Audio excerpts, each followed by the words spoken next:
morning! For today's video nga ay bibisitahin ko ang manukan ng aking partner. At syempre nakita ko dyan sa likod ng aming manukan na ginagawa na pala itong kalsada na ito papuntang Market View. At napakaswerte nga namin dahil nadaanan ng kalsada itong aming pwesto. At ito naman yung pagpasok ng aming manukan, makikita ninyo na napakadami na niyang mga sisiw. Ayan, medyo malalaki na ito at ilang buwan na lang ay pwede na silang dalhin sa province at doon na sila palalakihin. At nakasama pa nga dyan yung aking mga paitluging manok kasi wala pa ako mapaglagyan kaya isinama ko muna siya dyan. Pero next month naman ay dadalhin na rin yan doon sa province at doon na siya pararamihin. Yan. Yung mga nakakulong na yan, yan yung mga nangingitlog na mga inahin na may mga lahi at ito naman yung mga panabong. Ayan, yan. Kakaunti pa yung mga panabong kasi yan talaga ay mga pinaparami pa.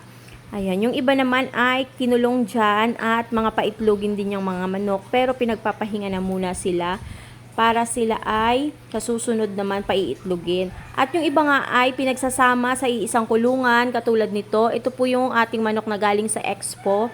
At yan ay pinaparami para sila ay mag-itlog. Pinagsasama sila sa iisang kulungan. Ayan, para dumami pa ang kanilang lahi kasi malalakas ang lahi niyang mga manok na yan. Ayan, sila magkakasama sila dyan sa iisang kulungan. At syempre meron din naman tayong mga nanganapisang itlog. Ito na yung ating mga sisiw. Yan, yung iba nga lang na ating mga sisiw ay yan, ito ay 3 araw hanggang 4 na araw pa siguro sila, kaya ganyan pa lang sila kalalaki. Ayan, napakagaganda nga niyang mga manok na yan. Kailangan pa talaga nila ng init ng bumbilya. Kaya talagang maghapon magdamag talagang buhay ang ilaw na yan. Dito din naman sa kabila, meron din tayong mga sisiw. Sila ay magkakasama kung sila ay napisa doon sa araw na yon at sila ay sabay-sabay napisa. Sila din ay magkakasama sa iisang kulungan. Kaya makikita ninyo na yung mga magkakasama dyan ay magkakasinlaki.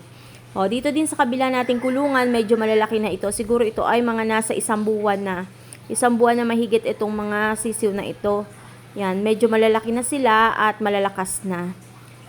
At next month nga ay sila ay pwede nang ibiyahe papunta sa province at doon na sila gagawa ng bahay. At ito naman yung ating mga incubator, dyan ipinipisa yung ating mga itlog kasi yung mga inahin ay hindi na nagpipisa.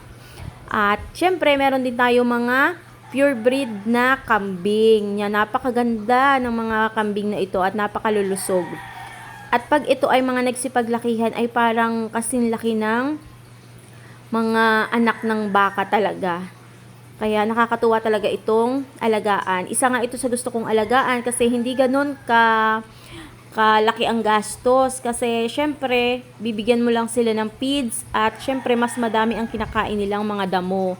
Kaya kung madaming damo sa inyo, ito talaga ang magandang alagaan. At pwede rin kayo mag-comment kung ano pang hayop ang magandang alagaan sa probinsya, bukod sa kambing at manok. At pwede rin kayo mag-comment sa akin kung hanggang saan ba nakarating yung aking video. At paki-follow and share